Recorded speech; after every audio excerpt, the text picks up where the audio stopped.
अस्सलाम वालेकुम स्टूडेंट्स, मैं हूं राव जहांज़ेब अपना यूट्यूब चैनल फिजिसिस्ट जहांज़ेब के साथ। स्टूडेंट्स, आज के लेक्चर में हम चैप्टर नंबर 21 का रिमेनिंग पोर्शन डिस्कस करेंगे। हम लास्ट लेक्चर में फिशन और फ्यूजन रिएक्शन को डिस्कस कर रहे थे, तो फिशन को मज़ीद डिटेल में कुछ डिस्कस करेंगे, जिसमें हमने देखना है कि फिशन चेन रिएक्शन क्या होता है।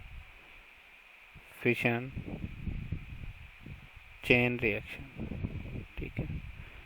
असल में होता यह है कि जब आप एक न्यूट्रॉन को यूरेनियम 235 पे बम्बार्ड करते हैं तो उससे 3 न्यूट्रॉन निकलते हैं, और वो जो 3 न्यूट्रॉन होते हैं वो मज़ीद यूरेनियम के साथ एक्ट करके मज़ीद 3 न्यूट्रॉन को एमिट करते हैं। तो क्या होता है कि हर एक यूरेनियम के फिशन रिएक्शन में 3 3 न्यूट्रॉन निकलते जाते हैं और वो मज़ीद 3 फ्यूशन प्रोड्यूस करते जाते हैं। तो इसको हम कहते हैं चेन रिएक्शन। तो यहाँ पे चेन रिएक्शन जो है वो दो तरह के होते हैं। एक आप यहाँ पे देख पा रहे हैं, ये वाला। इसमें अगर आप तवज्जो करें तो देखें, ये एक न्यूट्रॉन यहाँ से आया, ठीक है, और ये यूरेनियम के रॉड से टकराया। 3 न्यूट्रॉन इसने एमिट किए, एक लेफ्ट साइड पे चला गया, एक राइट साइड पे चला गया, और एक न्यूट्रॉन जाके मजीद फिशन प्रोड्यूस कर रहा है। यानी 3 में से जो एमिट हुए थे सिर्फ एक न्यूट्रॉन जो है वो मजीद फिशन प्रोड्यूस कर रहा है। इसको कहते हैं कंट्रोल्ड चेन रिएक्शन, ठीक है। इसको कहते हैं controlled chain reaction. Controlled chain reaction. कौन सा रिएक्शन कंट्रोल्ड होता है? वो रिएक्शन जिसमें सिर्फ 1/3 न्यूट्रॉन, ठीक है, 3 में से सिर्फ एक न्यूट्रॉन ही क्या करे, फर्दर फिशन करे। 1/3 न्यूट्रॉन्स प्रोड्यूस फर्दर फिशन, ठीक है। तो इसको कहते हैं कंट्रोल्ड चेन रिएक्शन, ठीक है। तो ये है जी कंट्रोल्ड चेन रिएक्शन, ठीक है। और ये जो कंट्रोल्ड चेन रिएक्शन है ये यूज़ किया जाता है किस में जी? न्यूक्लियर रिएक्टर में। यूज्ड इन न्यूक्लियर रिएक्टर, ठीक है, क्योंकि न्यूक्लियर रिएक्टर में हमें लिमिटेड अमाउंट ऑफ एनर्जी चाहिए होती है, तो इसलिए न्यूक्लियर रिएक्टर में ये यूज़ होता है। अब बात कर लेते हैं अनकंट्रोल्ड की। तो यहाँ पे अगर आप गौर करें तीसरे डायग्राम में सी में कि एक न्यूट्रॉन आके टकराया, उसने 3 न्यूट्रॉन एमिट किए और 3 में से 2 मजीद फिशन कर रहे हैं। फिर उसके अंदर से मजीद जो है एक न्यूट्रॉन ने मजीद जो फिशन करवाया, वो उसके अंदर से भी 2 जो है वो फिशन कर रहे हैं। अगर 3 के 3 जो हैं वो क्या करें, वो मजीद फिशन करते रहें, तो ये जो रिएक्शन है इसकी स्पीड हम कंट्रोल नहीं कर पाएंगे, और उसकी वजह से क्या होगा, ये अनकंट्रोल्ड चेन रिएक्शन बनेगा और क्या हो जाएगा, एक्सप्लोजन की वजह बनेगा और बहुत ज़्यादा अमाउंट ऑफ एनर्जी इससे निकलेगी। अनकंट्रोल्ड चेन या फिशन रिएक्शन,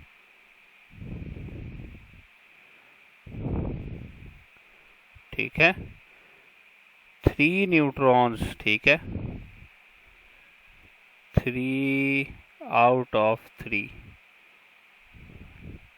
यानी तमाम न्यूट्रॉन्स क्या करें, फर्दर फिशन करें, प्रोड्यूस फर्दर फिशन। 3 में से तीनों जो है वो अगर फर्दर फिशन करें तो इसको हम कहते हैं अनकंट्रोल्ड चेन रिएक्शन। और अनकंट्रोल्ड चेन रिएक्शन जो है वो कहाँ पे यूज़ किया जाता है, वो आपके एटम बॉम्ब में यूज़ होता है, ठीक है। तो ये आपने याद रखना है। अब नेक्स्ट बात कर लेते हैं क्रिटिकल मास की। क्रिटिकल मास क्या होता है, ये एक टर्म यूज़ होती है, क्रिटिकल मास, ठीक है। यूरेनियम या कोई भी फ्यूल जो कि फिशन जिससे हम प्रोड्यूस करा रहे हैं, उसका वो मास जिसमें से सिर्फ एक न्यूट्रॉन, उन 3 में से सिर्फ एक न्यूट्रॉन फर्दर फिशन करे, उस मास को कहते हैं क्रिटिकल मास, ठीक है। कौन सा मास थी? वो मास यूरेनियम का वो मास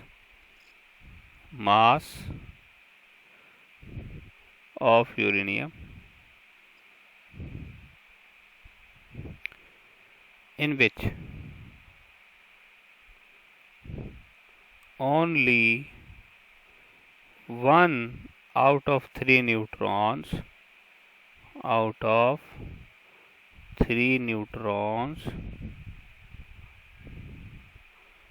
produce further fission.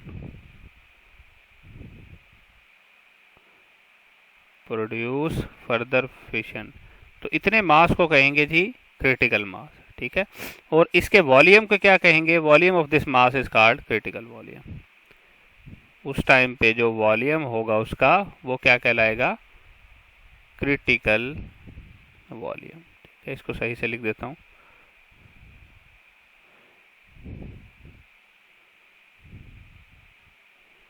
Critical volume, ठीक है जी। अब बात यह है कि किस सूरत में रिएक्शन होगा और किस सूरत में रिएक्शन नहीं होगा। अगर यूरेनियम का मास क्रिटिकल मास से ज़्यादा हो, ग्रेटर देन क्रिटिकल मास, ठीक है। अगर यूरेनियम का मास क्रिटिकल मास से ज़्यादा हो, ये पहली कंडीशन बता रहा हूँ, तो इस सूरत में जो रिएक्शन होगा वो बहुत रैपिड होगा, हाई स्पीड में होगा, ठीक है। रिएक्शन चेन रिएक्शन होगा और रैपिड स्पीड से होगा। चेन रिएक्शन होगा रैपिड स्पीड से। कब? जब यूरेनियम का मास क्रिटिकल मास से ज़्यादा हो। दूसरी कंडीशन है कि अगर जो है यूरेनियम का मास लेस देन क्रिटिकल मास हो, ये जो ऊपर वाली कंडीशन है ना, कि जिसमें यूरेनियम का मास जो है वो क्रिटिकल मास से क्या है? ज़्यादा है, तो वो एटम बॉम्ब में वो कंडीशन इस्तेमाल होती है। यूरेनियम का मास जो है क्रिटिकल मास से ज़्यादा होता है, फिर वो किस लिए इस्तेमाल होता है? एटम बॉम्ब के लिए इस्तेमाल होता है, क्योंकि वो अनकंट्रोल्ड चेन रिएक्शन जो है वो प्रोड्यूस करता है। इस सूरत में क्या होगा? इस सूरत में रिएक्शन जो है वो प्रोड्यूस ही नहीं होगा, ठीक है। रिएक्शन जो है वो प्रोसीड नहीं करेगा, नॉट प्रोसीड। रिएक्शन जो है वो प्रोसीड ही नहीं करेगा, ठीक है। अब तीसरी कंडीशन है, यहाँ पे लिख रहा हूँ। अगर ऐसा हो कि यूरेनियम का मास बराबर हो क्रिटिकल मास के,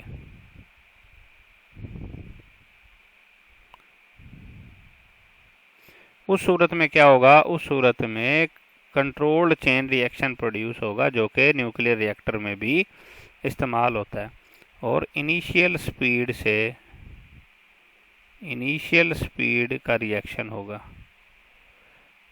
रिएक्शन की जो स्पीड होगी इनिशियल स्पीड होगी, और कंट्रोल्ड चेन रिएक्शन होगा, जो कि न्यूक्लियर रिएक्टर में यूज़ होता है। तो चलें अब नेक्स्ट पोर्शन डिस्कस करते हैं। नेक्स्ट में बड़े इंपॉर्टेंट एमसीक्यू जो है वो आपसे डिस्कस करने लगा हूँ, तो उन एमसीक्यू को आपने तवज्जो से सुनना है और याद रखना है। देखिए, अल्फ़ा बीटा गैमा रेज के बारे में आपने पढ़ा, उनकी रेंजेस के बारे में पढ़ा, तो उनकी रेंज जो है वो डिपेंड किस पे करती है ये देख लेते हैं।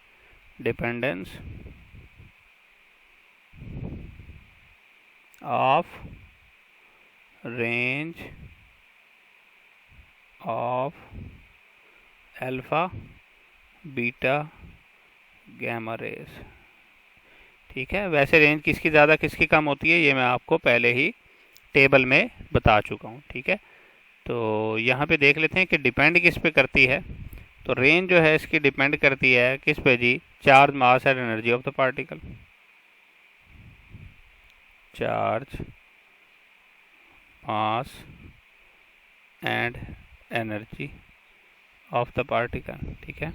दूसरा डिपेंड करती है density of the medium and ionisation potential. Density of medium and ionisation potential,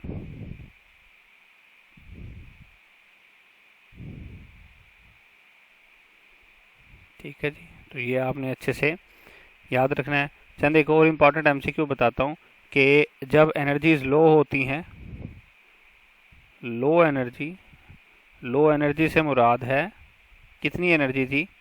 low energy यानी एनर्जी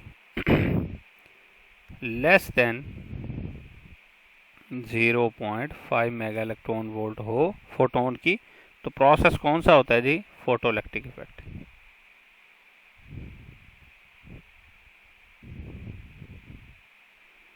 फोटोइलेक्ट्रिक इफेक्ट, ठीक है। इसी तरीके से अगर एनर्जी जो है वो इंटरमीडिएट हो,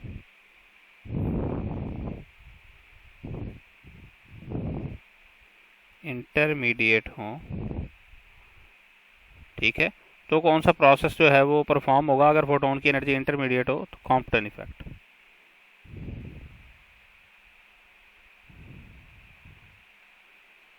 ठीक है, और अगर एनर्जी जो हो कितनी हो जी? More than 1.02 mega electron volt.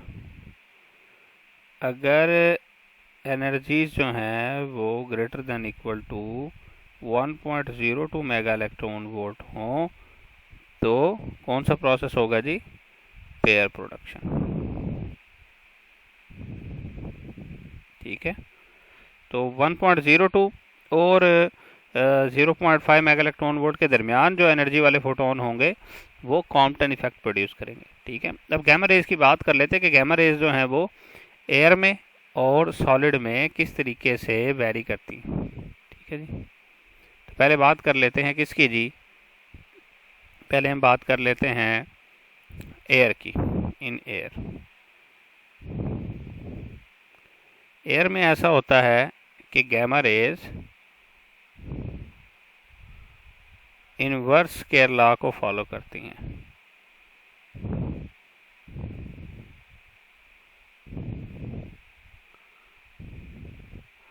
Gamma ray जो है वो इनवर्स केयर लॉ को फॉलो करती है, जिससे मुराद क्या है? जिससे मुराद ये है कि इंटेंसिटी जो है गैमा रेज की इनवर्सली प्रोपोर्शनल टू क्या होगी? डिस्टेंस के स्क्वायर के। एयर की बात कर रहा हूँ, ठीक है। अगर बात की जाए सॉलिड की,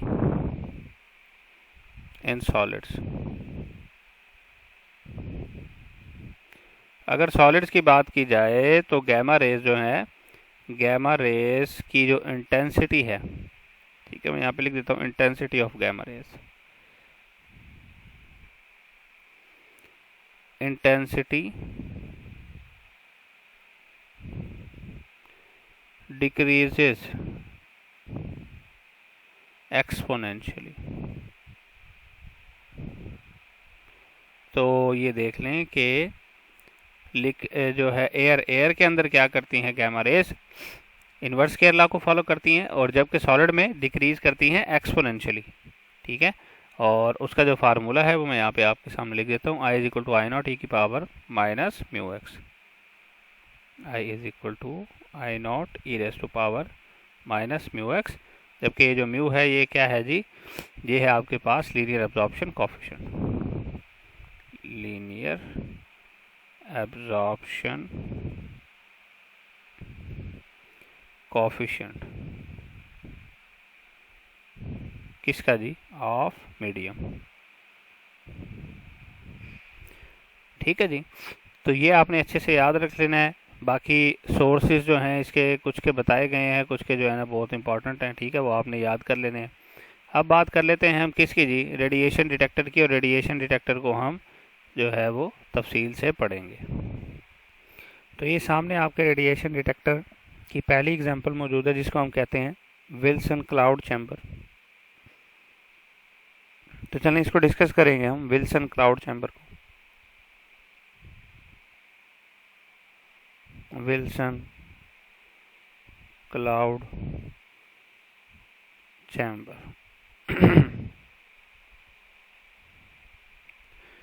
तो देखें जी, आपके सामने विल्सन क्लाउड चैम्बर बना हुआ है, जो कि एक डिस्चार्ज ट्यूब पर मुश्तमिल है। डिस्चार्ज ट्यूब की जो अपर साइड है उसके ऊपर उसको बंद किया गया है किससे जी? एक ग्लास विंडो से। और नीचे वाली साइड है उस पर क्या लगाया जी? एक पिस्टन। ठीक है, तो होता क्या है कि इसको आपने जो है वो बैटरी के साथ कनेक्ट कर दिया है। ठीक है, तो इसमें क्या होगा जी? ये जो पिस्टन है ये मूवेबल पिस्टन है।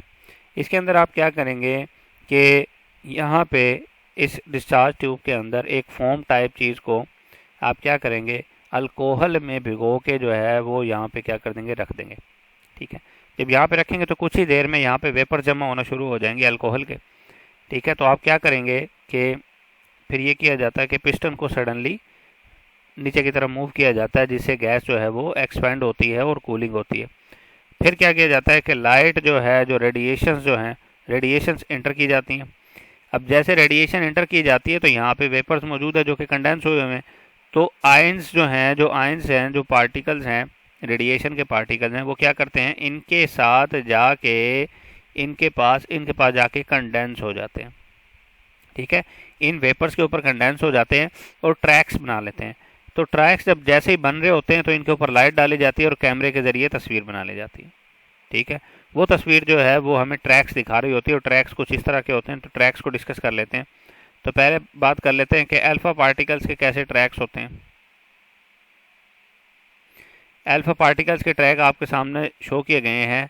ये थिक होते हैं, थिक, इसके साथ कॉन्टिन्यूस और थिक, कॉन्टिन्यूस और स्ट्रेट ट्रैक्स होते हैं। ठीक है, ये आपके सामने अल्फा पार्टिकल के ट्रैक्स शो किए गए हैं, आप देख सकते हैं। अब बात कर लेते हैं बीटा पार्टिकल्स के लिए। बीटा पार्टिकल के जो हैं आपके सामने शो किए गए हैं, ये कौन से होते हैं जी, थिन ट्रैक्स होते हैं और डिस्टॉर्टेड होते हैं। ठीक है, तो थिन और डिसकॉन्टिन्यूस ट्रैक्स होते हैं।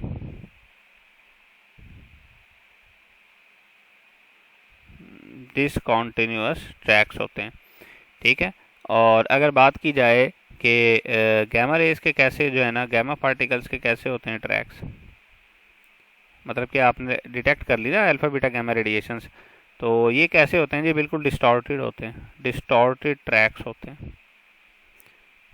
तो इस तरीके से आप क्या कर सकते हैं, इस तरीके से आप इजीली जो विल्सन क्लाउड चैम्बर है इसके ज़रिए जो है ट्रैक्स को आइडेंटिफाई कर सकते हैं और कौन कौन सी रेज हैं इनको भी आइडेंटिफाई कर सकते हैं।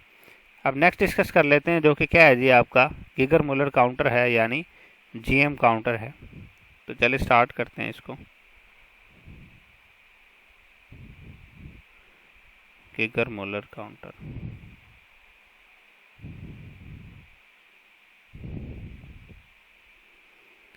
तो चलें जी स्टार्ट करते हैं Geiger Muller counter. Geiger Muller counter में क्या होता है जी, सेंटर में एक वायर मौजूद होती है जो कि एनोड के तौर पे एक्ट करती है। ठीक है, वायर एनोड के तौर पे एक्ट करती है, और जबकि इसके गिर्द ये जो ब्लू कलर की आपको नज़र आ रही हैं, सिलेंड्रिकल शेप की होती हैं, ये कैथोड के तौर पे एक्ट करती हैं। 400 वोल्ट का इन दो पिंस के दरमियान हाई पोटेंशियल डिफरेंस जो है वो अप्लाई किया होता है। लेफ्ट साइड जो है इसकी थिन माइका शीट से बनाई जाती है ताकि रेडिएशंस एंटर कर सकें। ठीक है, अब जो मेन बात है जो इसके एमसीक्यू के लिहाज से इंपॉर्टेंट है वो ये है कि इसके अंदर का जो डिस्चार्ज ट्यूब के अंदर जो प्रेशर है गैस का, वो 0.1 एटमॉस्फेरिक प्रेशर रखा जाता है। प्रेशर ऑफ गैस इनसाइड वो क्या रखा जाता है जी, 0.1 एटमॉस्फेयर रखा जाता है। ठीक है, और 400 वोल्ट का पोटेंशियल डिफरेंस यहाँ पे अप्लाई किया जाता है। ठीक है, अब होता यह है कि जैसे रेडिएशन यहाँ पे इंटर करती हैं वो आयनाइज हो जाती हैं, और आयनाइज होने के बाद जो नेगेटिव चार्ज पार्टिकल हैं वो कहाँ, ये जो आपके सामने सेंट्रल वायर है एनोड, इसके ऊपर जमा होना शुरू हो जाती हैं। ठीक है, होना शुरू हो जाती हैं, इस पर आती जाती हैं और आपको आउटपुट पे एक पल्स मिलती जाती है। ठीक है, तो यहाँ पे सुन लें कि यहाँ पे ये जो अंदर डिस्चार्ज ट्यूब में जो गैस फिल की गई है वो आर्गॉन गैस यहाँ पे मौजूद है, लेकिन होनी कौन सी चाहिए, गैस जो है वो मस्ट बी इनर्ट गैस होनी चाहिए। ठीक है, तो उसको प्रिंसिपल गैस कहते हैं जो इसके अंदर फिल की जाती है। प्रिंसिपल गैस जो है वो कौन सी होनी चाहिए जी, इनर्ट गैस होनी चाहिए। ठीक है, तो क्या होता है कि जब रेडिएशन इसमें एंटर होती हैं तो जो है वो गैस के एटम से भी टकराती हैं, उनकी वजह से भी आयनाइज होती हैं, और इसकी वजह से ये जो है कैस्केड बनता जाता है, यानी ज़्यादा नंबर ऑफ इलेक्ट्रॉन्स जो हैं वो पैदा होते जाते हैं और वो वायर पे आके, पॉजिटिव एनोड वाली वायर पे आके डिटेक्ट होते जाते हैं। ठीक है, जो इलेक्ट्रॉन्स की वजह से जो पल्स बनती है, ठीक है, तो वो पल्स जो है वो तकरीबन कितना टाइम लेती है, वो तकरीबन लेस देन 1 माइक्रोसेकेंड जो है वो टाइम लेती है इलेक्ट्रॉन पल्स। इलेक्ट्रॉन पल्स जो है वो तकरीबन लेस देन 1 माइक्रोसेकंड जो है वो टाइम लेती है। ठीक है, अब होता यह है कि जब आप ये यहाँ पे देख रहे हैं कि रेडिएशंस तो इंटर हो रही हैं, लेकिन रेडिएशंस ही डिटेक्ट नहीं हो रही, वो गैस के एटम से टकरा के मोर एंड मोर इलेक्ट्रॉन्स जो हैं वो एमिट किए जा रहे हैं और वो यहाँ आपके पास एनोड पे डिटेक्ट होते जा रहे हैं। तो यानी यहाँ पे एम्पलीफिकेशन भी हो रही है। ठीक है, तो यानी यहाँ पे पावर जो है, ये जो गीगर मुलर काउंटर है ये आपको पावर भी प्रोवाइड कर रहा है, यानी एम्पलीफिकेशन भी कर रहा है। तो ऐसा काउंटर जो कि पावर भी प्रोवाइड करे उसको हम स्केलर कहते हैं। ठीक है, अ काउंटर which provides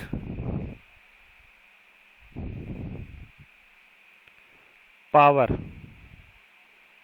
उसको हम क्या कहते हैं, स्केलर भी कहते हैं। तो गीगर मुलर काउंटर क्या है जी, एक स्केलर के तौर पे भी एक्ट करता है। ठीक है, अब बात कर लेते हैं जी पॉजिटिव आइंस के लिए। पॉजिटिव आइंस के लिए क्या होता है कि पॉजिटिव आइंस किस तरफ जाते हैं, कैथोड की तरफ जाते हैं और जाके इस पर डिटेक्ट होते जाते हैं, जो सिलेंड्रिकल शेप का बना हुआ है।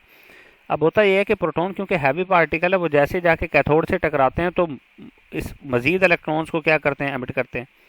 तो उसकी वजह से इलेक्ट्रॉन्स की तादाद मजीद बढ़ जाती है, तो एक्चुअल रीडिंग जो है वो काउंट नहीं हो पाती। ठीक है, और होता यह है कि यहाँ पे नुकसान होता है इस टर्म की वजह से जिसको हम कहते हैं dead time.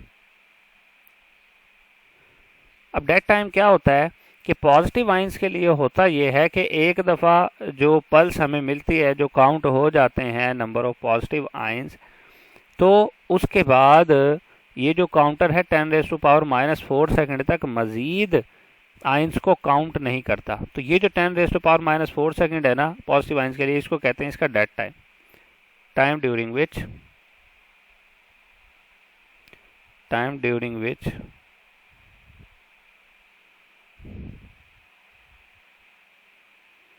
No further ions are counted. ठीक है, मजीद आइंस जिसमें काउंट ना किए जा सके जिस टाइम में, उसको डेड टाइम कहते हैं।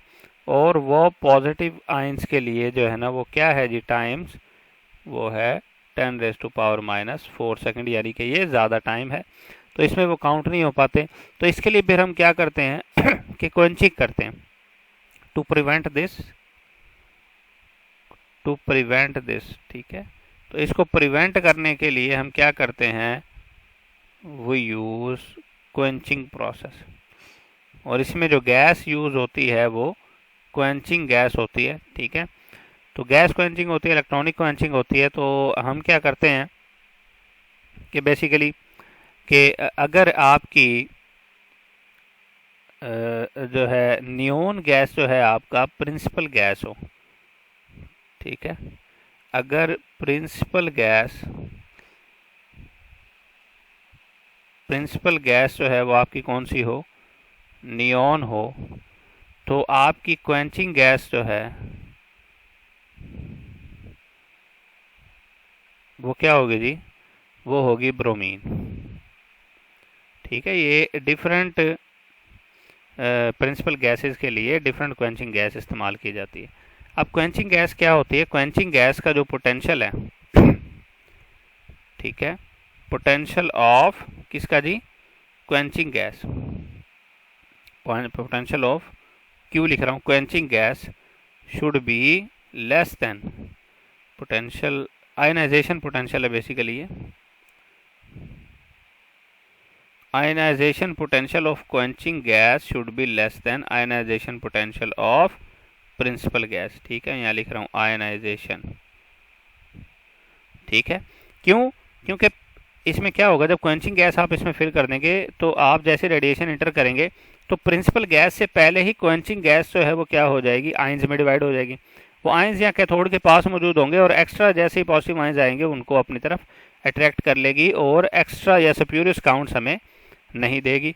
तो ये इस तरीके से क्वेंचिंग होती है। अगर हम बात करें कि ये जो जीएम काउंटर है ये किस लिए यूज़ किया जाता है या किस किस काम के लिए यूज़ किया जा सकता है, तो गीगर काउंटर जो है वो बेसिकली रेंज और पेनिट्रेशन पावर जो है वो मालूम करने के लिए यूज़ किया जा सकता है। Used to find range and penetrating power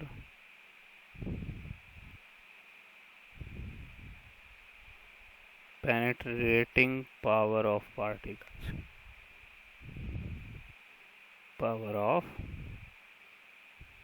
particles, ठीक है।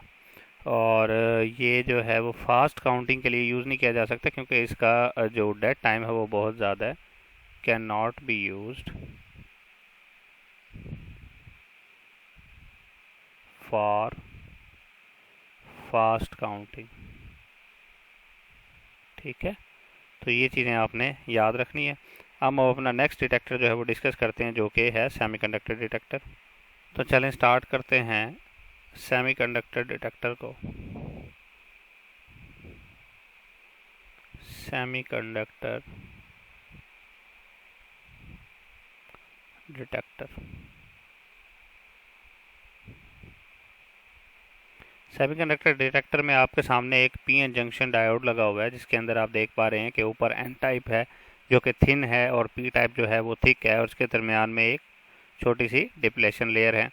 और एन टाइप और पी टाइप को हमने एक थिन गोल्ड फॉयल से क्या कर दिया हुआ है, इसके ऊपर गोल्ड फॉयल लगा दिया है, इसको मज़ीद कंडक्टिव बनाने के लिए, ज़्यादा से ज़्यादा, ताकि ये कंडक्ट कर सके। अब प्रोसेस ये है कि पार्टिकल जो है, जो रेडिएशन जिनको काउंट करना चाह रहे हैं, वो एन टाइप पे डालते हैं, और एन टाइप से फिर क्या होता है कि पार्टिकल जो है वो क्रॉस करके पी टाइप में आते हैं और इलेक्ट्रॉन होल पेयर जो है वो प्रोड्यूस होते हैं। इलेक्ट्रॉन होल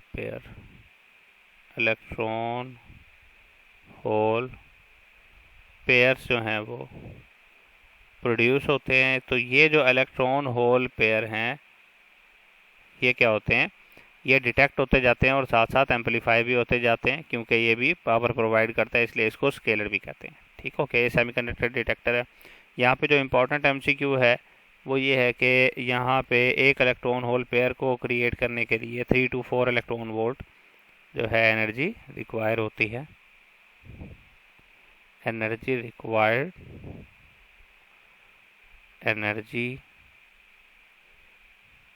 रिक्वायर्ड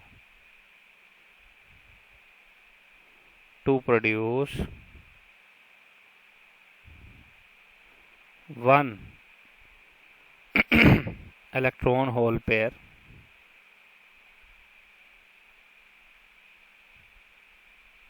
जो है वो 3 electron volt to 4 electron volt होती है। तो ये आपने याद रखना है, ठीक है। तो इनका जो कलेक्टिंग टाइम है वो गैस फील्ड डिटेक्टर से बहुत कम होता है। कलेक्टिंग टाइम जो है इसका is much less than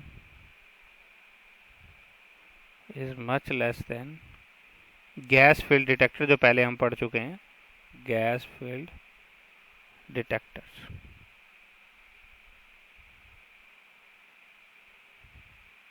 ठीक है।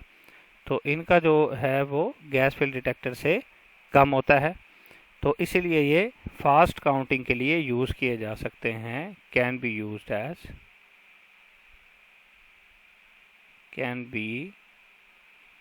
यूज्ड फॉर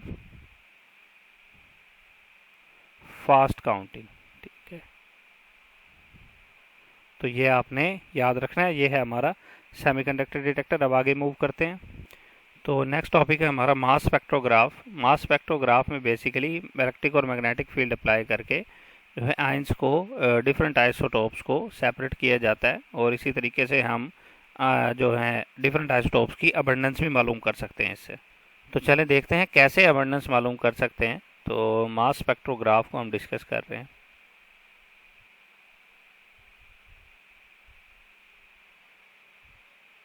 मास स्पेक्ट्रोग्राफ,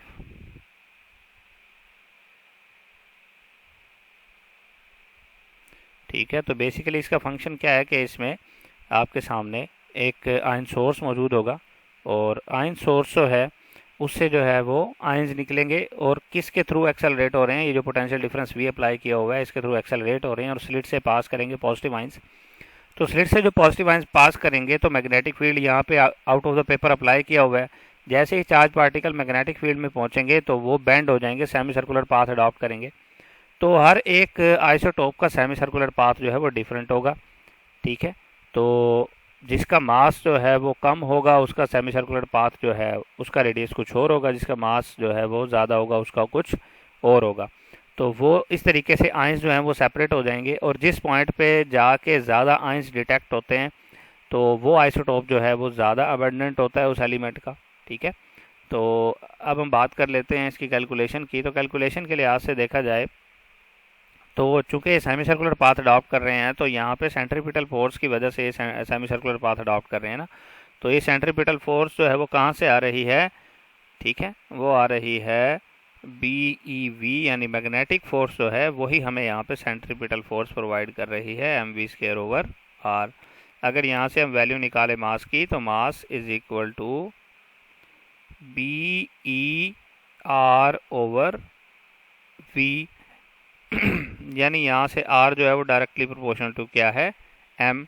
तो जिसका मास ज़्यादा होगा उसके पाथ का, सेमी सर्कुलर पाथ का रेडियस भी ज़्यादा होगा। तो जो ज़्यादा रेडियस पे मूव कर रहा होगा हम कह देंगे इसका जो है वो मास ज़्यादा है, ठीक है। अलग-अलग हो गए आइसोटोप्स, ठीक है। और यहाँ से अगर हम एक और भी फार्मूला निकाल सकते हैं मास का, जो कि क्या है जी, m is equal to ER²/2v into B²। अगर वो आपको कह दे कि पोटेंशियल डिफरेंस कांस्टेंट है तो फिर आप ये वाला फार्मूला लगाएंगे, ठीक है। जबकि आप कह सकते हैं कि मास जो है यहाँ पे डायरेक्टली प्रोपोर्शनल है किसके साथ, B² के साथ। जितना ज़्यादा मैग्नेटिक फील्ड अप्लाई करेंगे उतना ज़्यादा मास आपके सामने होगा, ठीक है जी। तो इसके लिहाज से एक जो है MCQ आता है जिसमें पूछा जाता है कि नियोन जो है उसका कौन सा आइसोटोप जो है वो ज़्यादा अबंडेंट है, ठीक है। तो नियोन के लिए हम बना लेते हैं, यहाँ पे आ जाएगी जी डिटेक्टर की जो आउटपुट है, ठीक है, अबंडेंस कह देता हूँ, AB लिख देता हूँ अबंडेंस, ठीक है। और यहाँ पे क्या हो जाएगा, मैग्नेटिक फील्ड का स्केयर, मैग्नेटिक फील्ड के स्केयर के साथ किस तरीके से वेरी करती है। तो ये कुछ इस तरीके से होगा ग्राफ इसका, ठीक है। 3 डिफरेंट आइसोटोप्स के लिए ये वाला जो है वो नियोन 20 है, ये वाला जो है वो नियोन 21 है, और ये नियोन 22 है। तो नियोन 20 जो है वो ज़्यादा अबंडेंट है किससे जी, नियोन किससे जी, नियोन 22 से। और नियोन 21 जो है वो सबसे कम अबंडेंट है। तो ये चीज़ें आपने अच्छे से याद रखनी है।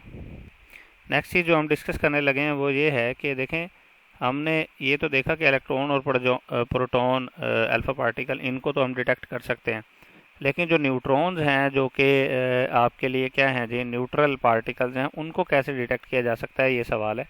तो ये हम यहाँ पे डिस्कस कर लेंगे, हाउ टू डिटेक्ट न्यूट्रॉन्स। क्योंकि न्यूट्रॉन्स जो हैं वो इलेक्ट्रिक और मैग्नेटिक फील्ड में क्या होते हैं, जो है डिफ्लेक्ट तो नहीं होते, तो उनको कैसे डिटेक्ट किया जा सकता है।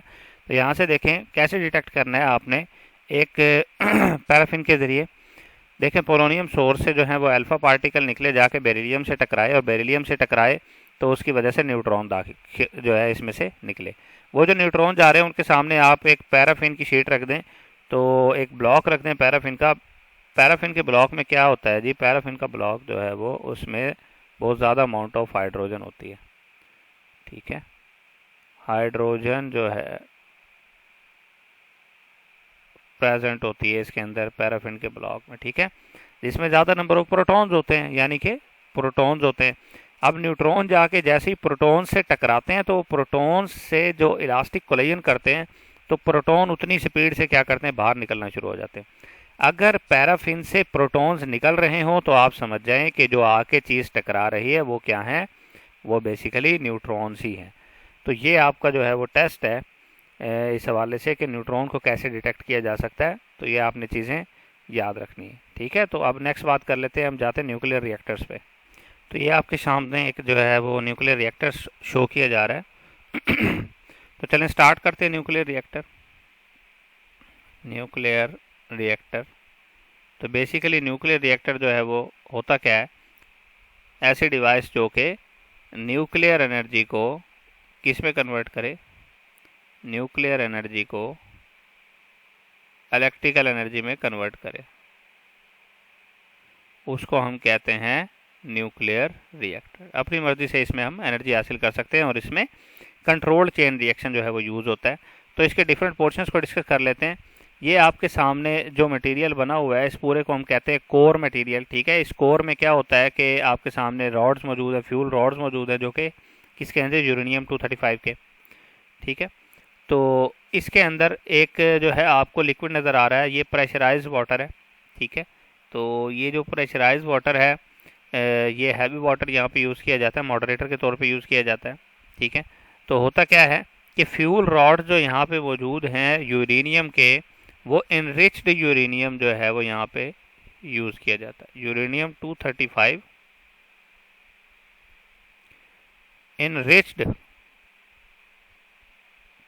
इनरिच्ड यूरेनियम जो है वो इज़ यूज्ड, ये आपने याद रखना है, ठीक है। अब होता ये है कि यहाँ पे जो फिशन है ना वो प्रोड्यूस किया जाता है स्लो न्यूट्रॉन से। Slow neutrons can produce fission, ठीक है। अब बात यह है कि स्लो न्यूट्रॉन कहाँ से आएंगे, जब आप फिशन प्रोड्यूस कराएंगे, यहाँ पे फिशन रिएक्शन होगा तो जो न्यूट्रॉन यहाँ से निकलते हैं वो तो फास्ट न्यूट्रॉन होते हैं, ठीक है। वो जो फास्ट न्यूट्रॉन होते हैं फिर उनको स्लो डाउन किया जाता है। वो स्लो डाउन किससे किया जाता है, मॉडरेटर के जरिए।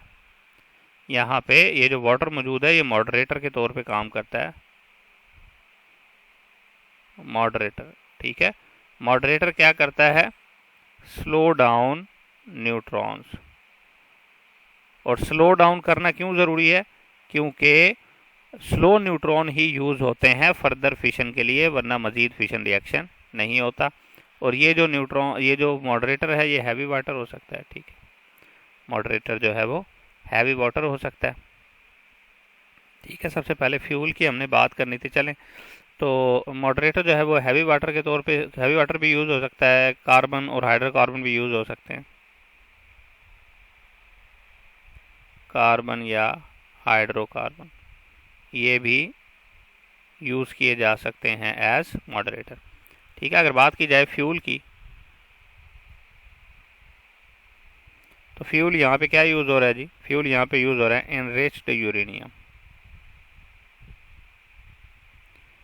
ठीक है। इनरिच्ड यूरेनियम से क्या मुराद है, यूरेनियम की कंसंट्रेशन जो है वो क्या होनी चाहिए जी, ज़्यादा होनी चाहिए, ठीक है।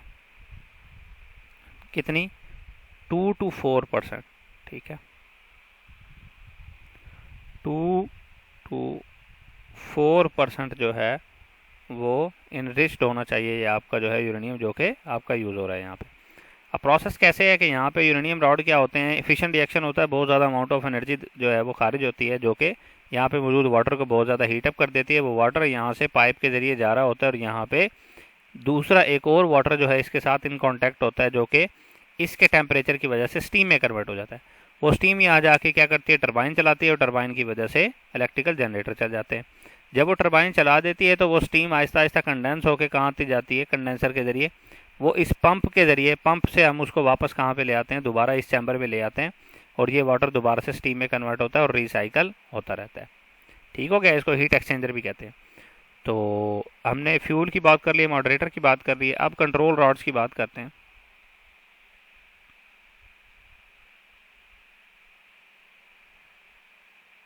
ठीक है, कंट्रोल रॉड्स का क्या काम है, देखें। हम ये चाहते हैं कि ये जो न्यूक्लियर रिएक्शन हो रहा है ये कंट्रोल्ड मैनर में चले, ठीक है, यानी कि कंट्रोल्ड चेन रिएक्शन हो। तो हमने क्या करना होता है कि न्यूट्रॉन जो कि निकल रहे हैं, एक फिशन में 3 न्यूट्रॉन निकल रहे हैं, उनमें से सिर्फ एक ही फर्दर फिशन प्रोड्यूस करे, तो बाकी क्या करें, बाकी जो है वो एब्जॉर्ब हो जाएं। तो कंट्रोल रॉड क्या करते हैं, एब्जॉर्ब करते हैं न्यूट्रॉन्स को, ठीक है। तो बेसिकली ये क्या करते हैं, रिएक्शन को कंट्रोल करते हैं, कंट्रोल द रिएक्शन, इसलिए इनको कंट्रोल रॉड्स कहते हैं, कंट्रोल द रिएक्शन। तो ये आपने याद रखना है। ये बेसिकली किस किस चीज़ के होते हैं जी? कैडमियम रॉड के बने होते हैं, कैडमियम या बोरॉन रॉड। कैडमियम या बोरॉन रॉड्स होते हैं ये, जो यहाँ पे इस्तेमाल किए जाते हैं। ठीक है, तो यहाँ पे हमारे पावर प्लांट है, जैसे कैनप है, कराची न्यूक्लियर पावर प्लांट, तो उससे जो है वो इलेक्ट्रिसिटी जनरेट की जाती है। ठीक है, तो इससे जो आपका फ्यूल है वो काफ़ी मंथ तक जो है वो कंटिन्यूसली इस्तेमाल तो किया जा सकता है, वो काफ़ी अरसे तक इस्तेमाल तो किया जा सकता है। तो फिर उसको जब हमने डिस्पोज ऑफ करना होता है तो बाजू का समुद्रों में फेंक दिया जाता है। हालांकि ऐसा नहीं करना चाहिए, उसे जो है वो ज़ेर ज़मीन जो है वो दफना देना चाहिए। तो अब नेक्स्ट बात कर लेते हैं हम टाइप्स ऑफ रिएक्टर्स की। टाइप्स ऑफ रिएक्टर्स, ठीक है। तो ये जो रिएक्टर्स हैं ये बेसिकली जो है वो दो तरह के होते हैं। एक होते हैं फास्ट रिएक्टर्स। तो पहले बात कर देते हैं किसकी जी? फास्ट रिएक्टर्स की कर लें। फास्ट रिएक्टर्स में क्या होता है, जो फ्यूल यूज़ होता है वो यूरेनियम 238 जो है वो फ्यूल यहाँ पे यूज़ होता है। और यूरेनियम 238 में क्या होता है कि जो है वो यूरेनियम 238 बेसिकली इज़ 99% अबंडेंट। ठीक है, इसकी अबंडेंसी जो है वो अपने आइसोटॉप्स में सबसे ज़्यादा है, यानी 99% है। तो ये यूरेनियम 238 जो है ना वो एज अ फ्यूल यूज़ होता है। ठीक है, एज अ फ्यूल यूज़ होता है, और इसमें हमें इनरिचमेंट की ज़रूरत नहीं होती। Enrichment is not required. Enrichment यहाँ पे रिक्वायर्ड नहीं होती, इसलिए इनको फास्ट रिएक्टर्स कहते हैं। ठीक है, और इसमें जो न्यूट्रॉन्स यूज होते हैं वो फास्ट न्यूट्रॉन्स भी यहाँ पे फर्दर फिशन करा सकते हैं। Fast neutrons can produce further fission. ठीक है, तो यहाँ पे स्लो न्यूट्रॉन्स की भी ज़रूरत हमें नहीं होती। तो ये आपने बच्चे अच्छे से याद रखना है। अब बात कर लेते हैं किन की जी? थर्मल रिएक्टर्स की।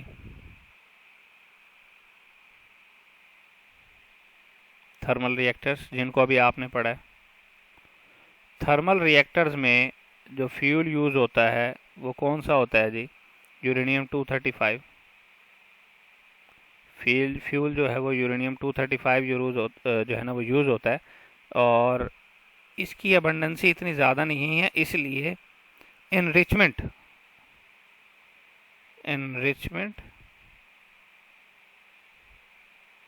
Of uranium 235 is required. ठीक है, यहाँ पे हमें एनरिचमेंट भी रिक्वायर्ड होती है। ठीक है, और चूंकि ये थर्मल न्यूट्रॉन्स हैं, थर्मल रिएक्टर्स हैं, तो इसमें थर्मल न्यूट्रॉन्स या स्लो थर्मल न्यूट्रॉन्स को स्लो न्यूट्रॉन्स भी कहते हैं ना। तो थर्मल न्यूट्रॉन्स, ब्रैकेट में लिख रहा हूँ, स्लो न्यूट्रॉन्स जो हैं कैन प्रोड्यूस। तो यहाँ पे जो थर्मल न्यूट्रॉन्स या स्लो न्यूट्रॉन्स है वो फर्दर फिशन कर सकते हैं, कैन प्रोड्यूस फर्दर फिशन। ठीक है, तो ये हम बात कर रहे हैं जी किसकी? स्लो न्यूट्रॉन्स की। ठीक है, तो ये आप देख चुके हैं। अब हम बात कर लेते हैं न्यूक्लियर रिएक्शन इन द सन की, कि सूरज में कौन कौन से रिएक्शंस हो रहे हैं।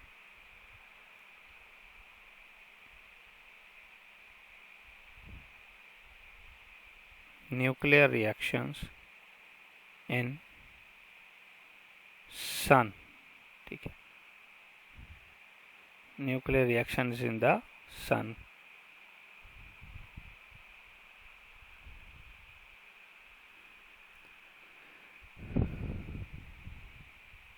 चलें, सन में जो है बेसिकली जो है इसके टेम्परेचर, पहले हम एमसीक्यू के लिहाज से बता सकते हैं कि सन जो है वो बहुत ज़्यादा एनर्जी जो है वह एमिट कर रहा है। इसके कोर का जो टेम्परेचर है वो 20 मिलियन डिग्री सेल्सियस होता है। कोर टेम्परेचर जो है वो 20 20 मिलियन डिग्री सेल्सियस होता है। और अगर बात की जाए इसके सरफेस के टेम्परेचर की,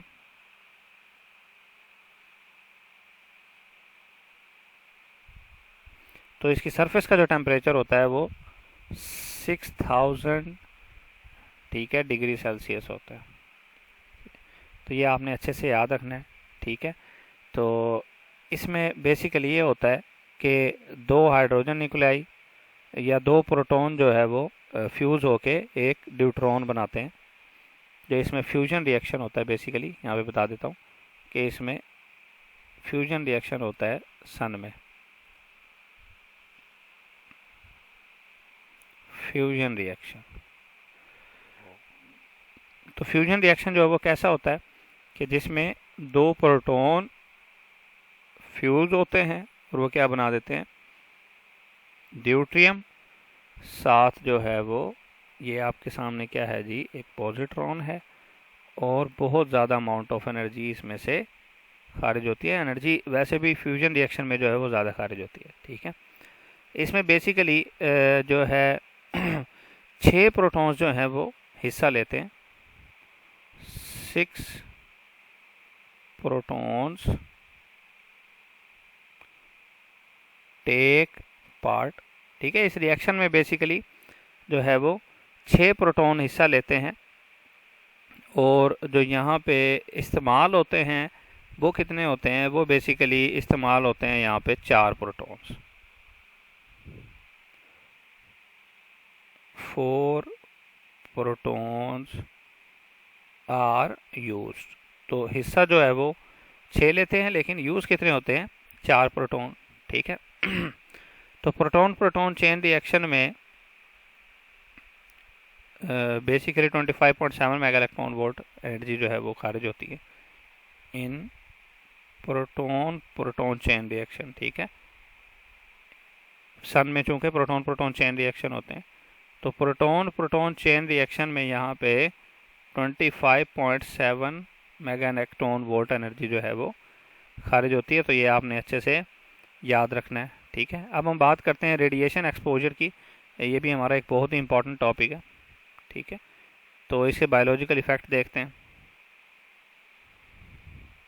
biological effects of radiation.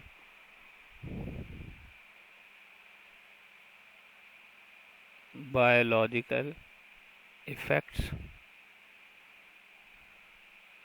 Of radiation, ठीक है जी।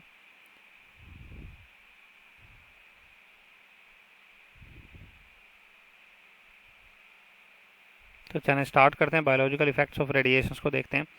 इसमें सबसे पहले जो एमसीक्यू है आपका कि ये जो आपकी जो है एक्टिविटी है इसकी या स्ट्रेंथ ऑफ रेडिएशन सोर्स है वो मेजर की जाती है बैकरल में, ठीक है।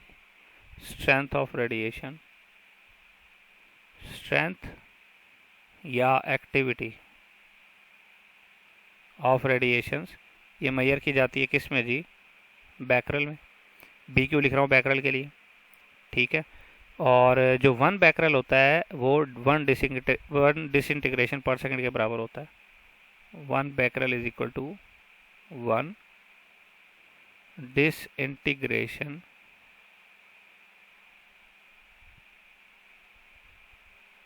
पर सेकंड के बराबर होता है, ठीक है जी। और अगर बात करें इसके लार्जर यूनिट की, तो लार्जर यूनिट जो है वो क्यूरी है इसका।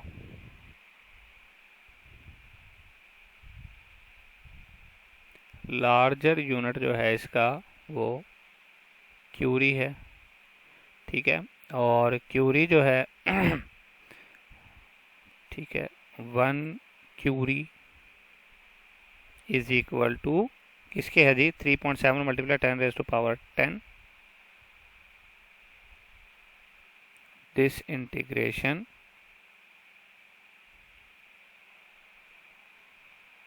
पर सेकंड के बराबर होता है। तो ये कन्वर्जन भी आपने अच्छे से याद रखनी है, ठीक है। अब हम बात करते हैं इंपॉर्टेंट टर्म जिसको हम कहते हैं absorbed dose.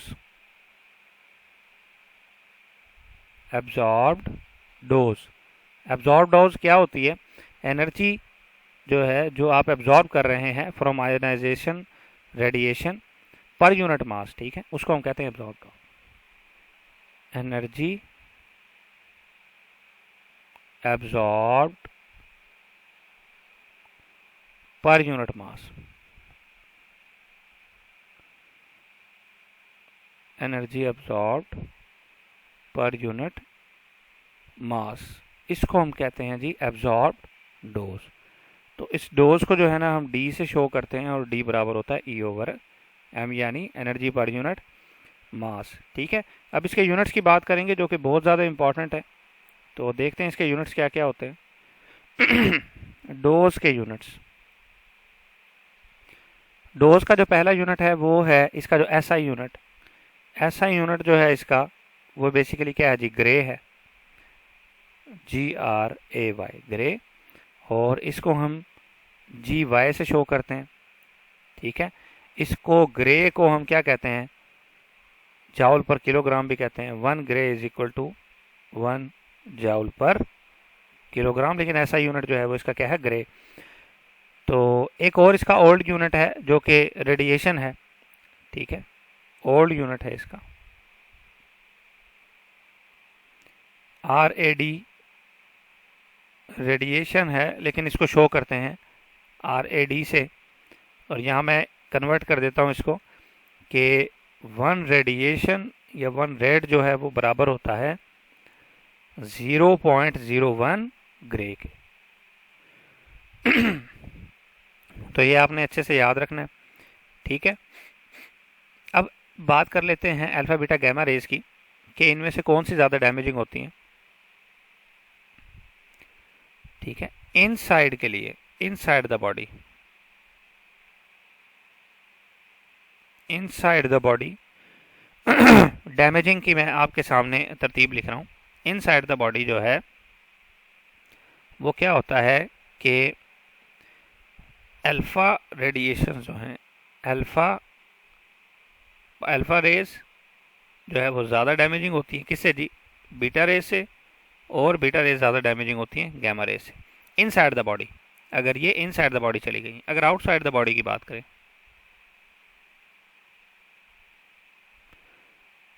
Outside the body, ठीक है, आउटसाइड द बॉडी की बात करें तो एक्सपोजर जो है वो कुछ इस तरीके से जो है वो डैमेज करता है। गैमा रे सबसे ज़्यादा डैमेज करती हैं, उससे कम बीटा और उससे कम अल्फा। तो ये इनकी डैमेजिंग की तरतीब है। अब एक और फैक्टर यहाँ पे जो है इन्वॉल्व होता है जिसको हम कहते हैं रिलेटिव बायोलॉजिकल इफेक्टिवनेस, और इसको इसके साथ हम इक्विवेलेंट डोज निकालते हैं। तो इक्विवेलेंट डोज जो है वो किसके बराबर होती है, ज़रा देख लेते हैं। इक्विवेलेंट डोज, और इसके बाद हम चंद एक MCQ करेंगे इसके लिहाज से।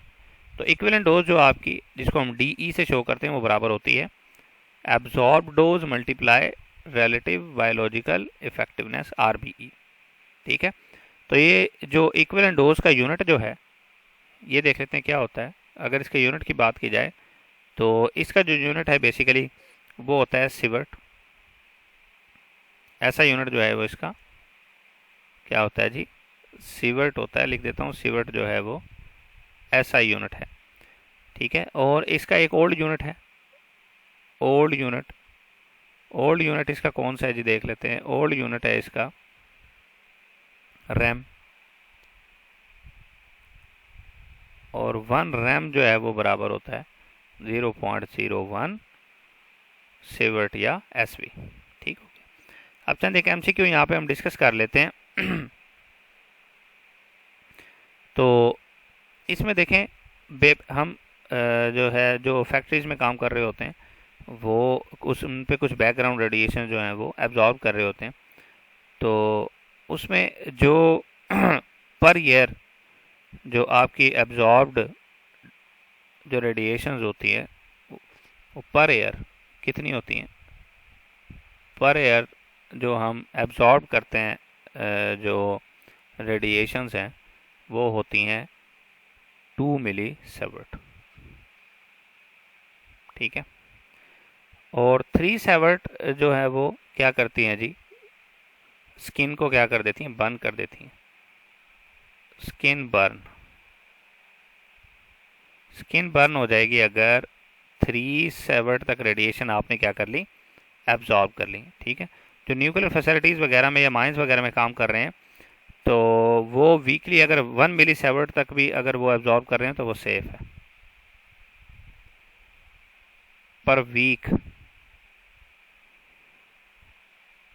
पर वीक अगर वो 1 मिली सीवर्ट तक एब्जॉर्ब कर रहे हैं तो वो क्या है, उनके लिए सेफ है, वो प्रॉब्लम क्रिएट नहीं करेगी। ठीक है, तो बाकी इसके जो हैं वो ट्रेसर है, टेक्निक्स है, और इसके कुछ जो हैं हमने ये देख लेने हैं कि किस सोर्स से किस किस्म की रेडिएशन जो हैं वो निकलती हैं। अब हम बात करेंगे एलिमेंट्री पार्टिकल्स की। तो एलिमेंट्री पार्टिकल्स की हम क्लासेस देखेंगे और उनको कैसे कैसे डिवाइड किया जा सकता है उसको हम देखेंगे।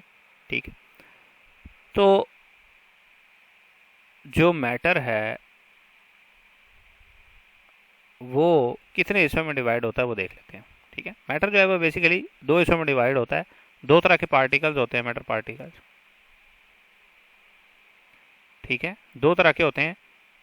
एक तरह के जो पार्टिकल होते हैं उनको हम कहते हैं जी बोसॉन्स, और दूसरी तरह के जो पार्टिकल होते हैं उनको हम कहते हैं क्या जी, फर्मियोन्स। ठीक है, फर्मियोन्स। ठीक है, जो बोसॉन्स होते हैं उनका स्पिन जो है वो integral multiple of H cut होता है। ठीक है, जबकि फर्मियोन्स का क्या होता है, half odd integral multiple of H cut होता है। ठीक है, तो ये आपने अच्छे से याद रखना है। अब जो बोसॉन्स है बेसिकली उसमें photon, gluon, WZ boson, graviton, Higgs boson वगैरह आ जाते हैं। ठीक है, तो यहाँ पे मैं लिख देता हूँ कि जो ये बोसॉन्स हैं बेसिकली ये फोर्स कैरियर्स।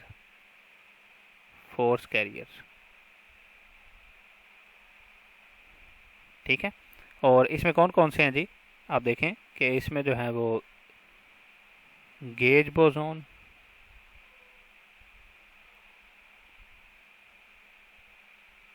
ठीक है, फोटोन। अब फोटोन्स में जो है वो इलेक्ट्रोमैग्नेटिक फोर्स होती है, साथ फोर्सेस भी लिखता जा रहा हूँ। इलेक्ट्रोमैग्नेटिक फोर्स होती है किस में जी, फोटोन्स में। और ग्लूऑन्स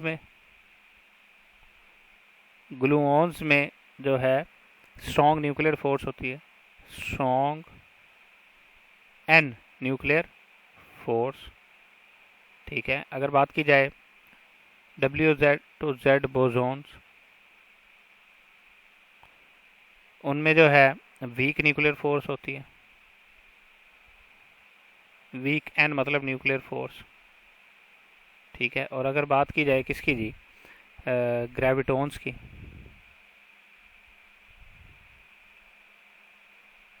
तो ग्रेविटोन्स में कौन सी जी, ग्रेविटी की फोर्स होती है।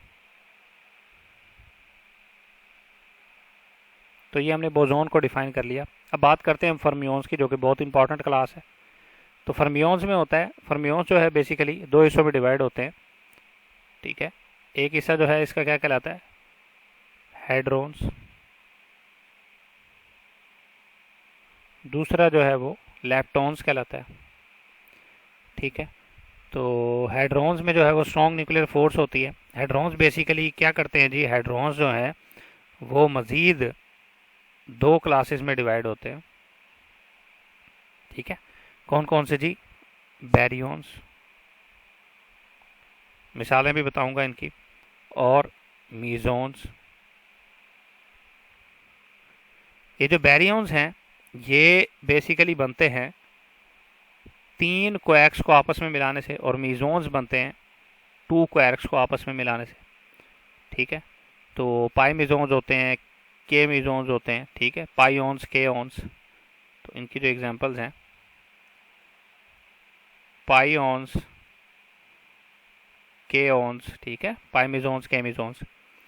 अब बैरियंस की बात करें तो बैरियंस जो हैं वो कौन कौन से होते हैं जी, बैरियंस आपको पता है, इसकी एग्जांपल जो है वो प्रोटॉन्स, न्यूट्रॉन्स। ये क्या है जी, बैरियंस हैं, क्योंकि ये 3 क्वैक्स से मिलकर बने हुए हैं। और ये कहाँ होते हैं जी, न्यूक्लियस में होते हैं बेसिकली। ठीक है, न्यूक्लियस में होते हैं। और ये जो मीजोन्स वगैरह हैं ये भी न्यूक्लियस में होते हैं। तो ये जो मीजोन्स वगैरह हैं ये भी न्यूक्लियस में होते हैं। और न्यूक्लियस किस में होता है जी? एटम में। ठीक है। तो अब अगर हम बात करें कि लेप्टॉन्स की, तो लेप्टॉन्स में कोई स्ट्रॉन्ग न्यूक्लियर फोर्स नहीं होती। लेप्टॉन्स जो हैं वो कौन कौन से होते हैं जी? अगर इनकी एग्जांपल की बात करें तो लेप्टॉन्स जो हैं वो होते हैं इलेक्ट्रॉन्स। ठीक है। और इलेक्ट्रॉन होते हैं, इलेक्ट्रॉन न्यूट्रिनोज होते हैं, न्यूट्रिनोज और एंटी न्यूट्रिनोज। ठीक है। म्यूऑन, ठीक है, म्यूऑन न्यूट्रिनो, टाओन न्यूट्रॉन न्यूट्रिनो। ठीक है। तो ये सारे के सारे किस में होते हैं? ये एटम में होते हैं, न्यूक्लियस में नहीं होते। तो आपने ये भी तरतीब याद रखनी है कि ये एटम में होते हैं। न्यूक्लियस की तरफ नहीं लेके गया ना, तो मतलब कि ये एटम में होते हैं, न्यूक्लियस में नहीं होते। ठीक है। अब अगर बात की जाए किसकी जी, हम बात कर लेते हैं कुछ क्वैक्स की, कि क्वैक्स कौन कौन से होते हैं। तो चलिए देख लेते हैं। बात कर रहे हैं क्वैक्स की। ठीक है। तो क्वैक्स जो हैं वो अप क्वैर्क होता है, उसके लिए यू का सिंबल इस्तेमाल किया जाता है, और उस पर जो चार्ज होता है +2/3 ई होता है, +2/3। ठीक है। अगर बात करें डाउन क्वैर्क की, तो डाउन क्वैर्क जो है उसको डी से शो करते हैं, और उस पर जो चार्ज होता है वो -1/3 ई होता है। अगर चार्म क्वैर्क की बात करें तो चार्म क्वैर्क जो है वो सी से शो करते हैं, और +2/3 ई चार्ज होता है। अगर स्ट्रेंज क्वैर्क की बात करें तो उस पर जो है हम एस से शो करते हैं, और चार्ज होता है -1/3। अगर बात करें टॉप क्वैर्क की, तो टॉप क्वैर्क जो है वो टी से शो करते हैं, और चार्ज होता है 2/3 ई। और अगर बात करें जी बॉटम क्वैर्क की, तो उसको हम बी से शो करते हैं, और उस पर चार्ज -1/3 ई होता है। तो ये था हमारा आज का चैप्टर, और इसके हवाले से कोई सवाल हो तो आप हमसे पूछ सकते हैं। नेक्स्ट वीडियो तक के लिए अल्लाह हाफिज़।